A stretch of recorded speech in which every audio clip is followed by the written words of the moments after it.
नमस्कार। वैदिक एस्ट्रो केंद्र में आपका हार्दिक स्वागत है और मेरी ओर से आप सभी को बहुत बहुत प्यार भरा नमस्कार।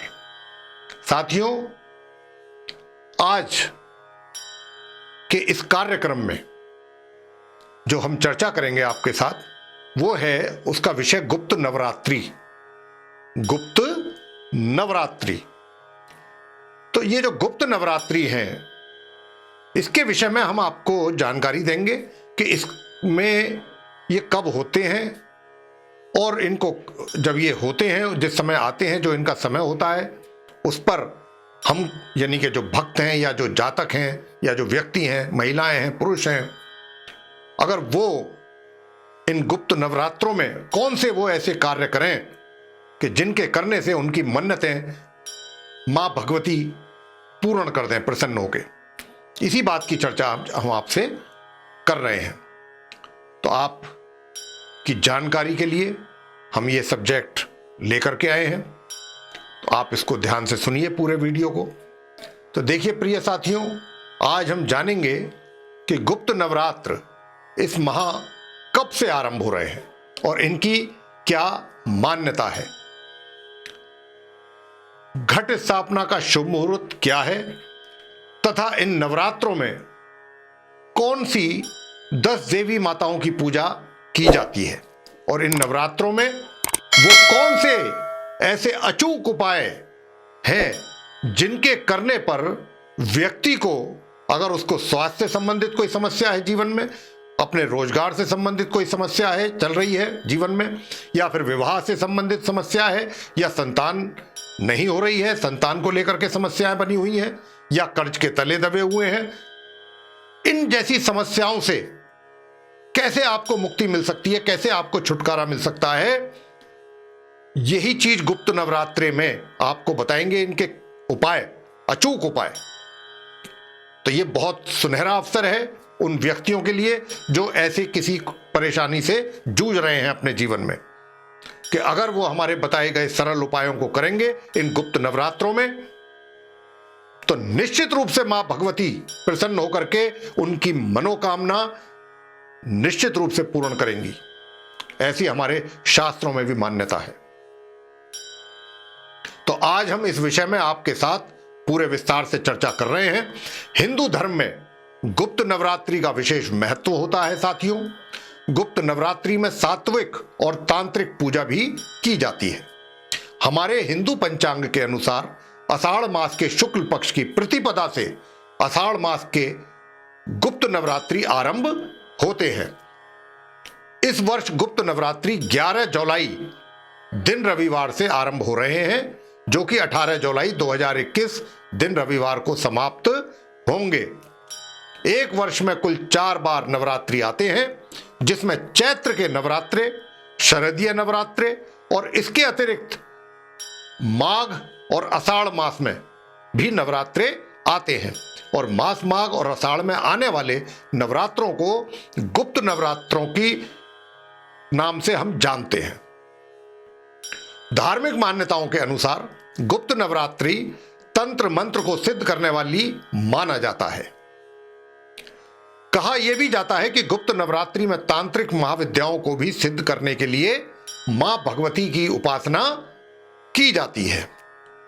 और गुप्त नवरात्रि में वो कौन सी 10 देवी माताएं हैं जिनकी पूजा पूरे विधि विधान के साथ इन गुप्त नवरात्रों में की जाती है, और वो हैं माता कालिके देवी, माता तारा देवी, माता त्रिपुर सुंदरी, माता भुवनेश्वरी जी और माता छिन्नमस्ता और माता त्रिपुर भैरवी, मां धूमावती जी और माता बगलामुखी जी, माता मातंगी जी और माता कमला देवी जी। इनकी पूजा, ये 10 माताएं हैं, इनकी पूजा गुप्त नवरात्रों में की जाती है। अब ये गुप्त नवरात्रे, जैसा मैंने कहा कि 11 जुलाई 2021 को शुरू होंगे और 18 जुलाई 2021 को इनका समापन होगा। तो अब घट स्थापना का शुभ मुहूर्त क्या है। आषाढ़ मास के गुप्त नवरात्रों के लिए घट स्थापना 11 जुलाई 2021 दिन रविवार को किया जाएगा। घट स्थापना के लिए सुबह 5:31 से लेकर सुबह 7:47 तक का ये बहुत ही शुभ समय है घट स्थापना के लिए। और घट स्थापना की जो कुल अवधि रहेगी वो 2 घंटा और 16 मिनट की है। अभिजीत मुहूर्त, घट स्थापना का जो अभिजीत मुहूर्त है सुबह 11:59 से दोपहर 12:54 तक रहने वाला है। प्रतिपदा तिथि जो है वैसे तो 10 जुलाई को सुबह 7:47 से आरंभ होगी, जो कि 11 जुलाई को सुबह 7:47 तक रहेगी। गुप्त नवरात्रि में प्रयोग आने वाली वो कौन सी सामग्री है जो हम माता की पूजा के लिए जिन पूजा की सामग्रियों का हमको आवश्यकता होती है वो मैं आपको बता देता हूं कि जब आप पूजा करें मां भगवती जी का गुप्त नवरात्रों में तो वो कौन कौन सी सामग्रियां हैं जिनके द्वारा आपको माता रानी का पूजन करना है। तो मां दुर्गा की प्रतिमा हो या उनका चित्र हो, सिंदूर, केसर, कपूर, जौ, धूप, वस्त्र, लाल वस्त्र, दर्पण, शीशा जिसमें चेहरा देखते हैं, कंघी, कंगन, चूड़ियां, सुगंधित तेल, बंधनवार, आम के पत्तों का बंधनवार, लाल पुष्प, दुर्वा घास, मेहंदी, बिंदी, साबुत सुपारी, हल्दी की गांठ और पिसी हुई हल्दी, साथ में पटरा, एक आसन, चौकी, रोली, मौली और पुष्पहार, फूलों का हार, बेलपत्र, कमलगट्टा, जौ बदनवार, दीपक, दीपबत्ती, नैवेद्य, शहद, शक्कर,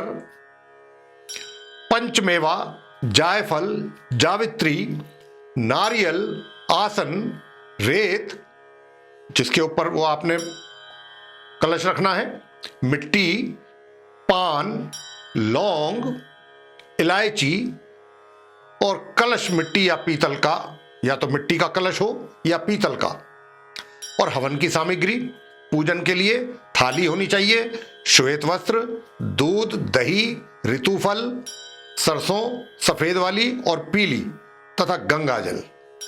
इतना सामग्री जो है वो पूजा के लिए होनी चाहिए। पूजा कैसे करें, माता की पूजा कैसे करनी है?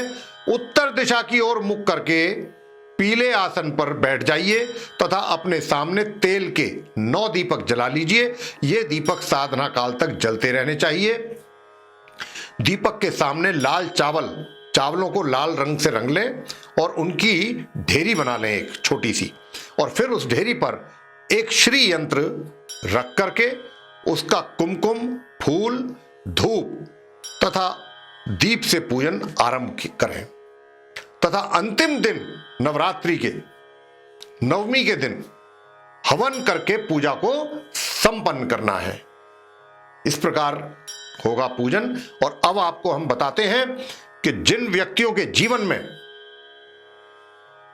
ये विशेष समस्याएं आ रही हैं 5 प्रकार की, ये उनके लिए बहुत स्वर्णिम अवसर होगा कि वो माता को प्रसन्न करें ये जो गुप्त नवरात्रि है 11 जुलाई से, और अपनी मनोकामनाएं पूर्ण माता के द्वारा उनकी होनी है। मां भगवती उनकी मनोकामना पूर्ण रूप से पूर्ण करेंगी। लेकिन आपको पूरे विधि, पूरे विधान से, पूरी श्रद्धा के साथ उनकी पूजा करनी है। पूजा का मैंने विधान बता दिया, विधि बता दी, सामग्री बता दी। अब आपको वो कौन सी समस्या के लिए किस प्रकार माता को प्रसन्न करना है ये मैं आपसे अब बताने जा रहा हूं। इन गुप्त नवरात्रियों के दौरान विवाह, नौकरी, कर्ज से मुक्ति, जैसा मैंने कहा भी था अभी, खराब सेहत का रहना तथा संतान की प्राप्ति के लिए वो कौन से अचूक उपाय करने हैं आपने, जिनके करने पर माता आपसे प्रसन्न होकर आपकी सारी मनोकामनाएं पूर्ण करें। तो सबसे पहले लेते हैं संतान प्राप्ति के लिए। देखिए, गुप्त नवरात्रि के दौरान जो संतान प्राप्ति करना चाहते हैं अपने जीवन में, उनको 9 दिन मां दुर्गा को पान का पत्ता, जो पान खाया जाता है, पान का पत्ता अर्पित करना चाहिए। और पान का पत्ता, यह ध्यान रहे, कटा फटा नहीं होना चाहिए कहीं से भी, बिल्कुल एकदम सही होना चाहिए। पूजा के दौरान इस मंत्र का आप जाप करें, 1 माला कम से कम करें, नहीं तो 3 माला या 5 माला, और बहुत आराम से, बहुत श्रद्धा से, बहुत प्यार से। नंद गोप ग्रह जाता यशोदा गर्भ संभवा ततस्तौ नाशी अष्टमी विंध्याचल निवासिनी, ये है मंत्र। इस मंत्र का आप 1 माला, 3 माला या 5 माला प्रतिदिन 9 दिन तक लगातार जाप करें संतान प्राप्ति के लिए। सिर्फ इतना करना है। संतान प्राप्ति के लिए क्या उपाय करना है, यह हमने आपको बताया है। अब जिनके जीवन में नौकरी की समस्या है, नौकरी नहीं मिल रही है, या फिर नौकरी कर रहे हैं तो नौकरी में समस्याएं हो रही हैं, उनके लिए क्या उपाय बनता है वो मैं आपको बताता हूं। नौकरी या जॉब में किसी भी तरीके की समस्या अगर जातकों को आ रही है तो इन गुप्त नवरात्रियों में 9 दिन तक मां दुर्गा को बताशा जो होता है खांड का बना हुआ सफेद रंग का, उस पर लौंग रखें, लौंग का जोड़ा, और रख करके मां भगवती जी के श्री चरणों में अर्पित करें 9 दिन तक लगातार। और इस 9 दिन किस मंत्र का आपने जाप करना है, और उस मंत्र का कम से कम 1 माला, 3 माला या फिर 5 माला प्रतिदिन 9 दिन तक लगातार जाप करें। और 9वें दिन फिर उसको जो है हवन करके आपने समापन करना है अपनी पूजा का। और मंत्र है सर्व बाधा विनिर्मुक्तो धन धान्य सुतान्वित मनुष्यो मत प्रसादेने भविष्यति ना संशय। मंत्र का जाप इस प्रकार आपने करना है और 9 दिन तक करना है। और 9वीं वाले दिन आपने जब ये पूजा करके, जाप करके, और उसके बाद हवन से इसका समापन करना है। जिन व्यक्तियों की सेहत ठीक नहीं रहती, सेहत खराब रहती है, वो अपने स्वास्थ्य को लेकर के परेशान है, उनको क्या करना है? खराब सेहत से छुटकारा अगर पाना चाहते हैं तो वो जातक सुन लें, 9 दिनों तक मां देवी को लाल रंग के पुष्प अर्पित करने चाहिए आपको। और इस दौरान किस मंत्र का जाप करना चाहिए? वो मंत्र है ओम क्लीं कालिकाय नमः। इस मंत्र का जाप करना चाहिए 1 माला, 3 माला या फिर 5 माला से। और इस उपाय को करने से व्यक्ति को स्वास्थ्य का लाभ होता है, माता प्रसन्न होती हैं और उनको आशीर्वाद देती हैं। वो जातक जो अपने जीवन में कर्ज को लेकर परेशान है, कर्ज नहीं उतर पा रहा है या कर्ज मिल नहीं रहा है, जो भी है, कर्ज से संबंधित समस्याएं हैं जीवन में और उनसे वो मुक्ति चाहते हैं, तो उनको कौन सा उपाय करना चाहिए? तो देखिए, अगर जातक अपने जीवन में कर्जों से या कर्ज से संबंधित विवादों से मुक्ति पाना चाहते हैं तो इसके लिए आपने क्या करना है? 9 दिनों तक, नवरात्रियों में 9 दिनों तक देवी माता के सामने गुग्गल जो धूप होती है सुगंध वाली, वो जलानी है। गुग्गल धूप को जलाना है 9 दिन, सुबह स्नान आदि से निवृत्त होकर के। और इस दौरान गुग्गल धूप जलाने के उपरांत आपने करना है इस मंत्र का जाप 1 माला, 3 माला या फिर 5 माला। मंत्र इस प्रकार है ओम ह्रीम दुम दुर्गाए नमः। ये मंत्र हो गया, इसका आपने जाप करना है। सिर्फ यही उपाय है जो आपने 9 दिन तक करना है। विवाह के लिए जो जातक परेशान है, उनका विवाह नहीं हो रहा, या फिर विवाहित व्यक्ति हैं, महिला हो या पुरुष, अपने विवाहिक जीवन में वो सुखी नहीं है और वो सुख देखना चाहते हैं, तो माता की कृपा कैसे प्राप्त होगी, कैसे, कौन सा उपाय करें, ये हम आपको बता रहे हैं। कि देखिए, विवाह में किसी भी प्रकार की कोई बाधा है, समस्या है, तो आपने क्या करना है? पूरे 9 दिन पीले फूलों की माला को मां भगवती जी के श्री चरणों में अर्पित करें और इस दौरान इस मंत्र का जाप करें 1 माला, 3 माला या फिर 5 माला, जितना भी आप कर सकते हैं प्रातःकाल स्नान से निवृत्त होके। कात्यायनी महामाये महायोगिन्य धीश्वरी नंद गोप सुतम देवी पति में कुकु ते नमः। फिर एक बार दोबारा मंत्र का उच्चारण करते हैं। कात्यायनी महामाये महायोगिन यधीश्वरी नंद गोप सुतम देवी पति मैं कुकुते नमः। यह है मंत्र, इसका जाप करें। आपको जिन मंत्रों का जाप करने के लिए बताया गया है उन्हीं मंत्रों की कम से कम, जैसा कि मैंने कहा, 1 माला या 3 माला या 5 माला अगर करेंगे तो मां भगवती जी अवश्य ही प्रसन्न होंगी और आपको आपकी मनोकामना पूर्ण करेंगी।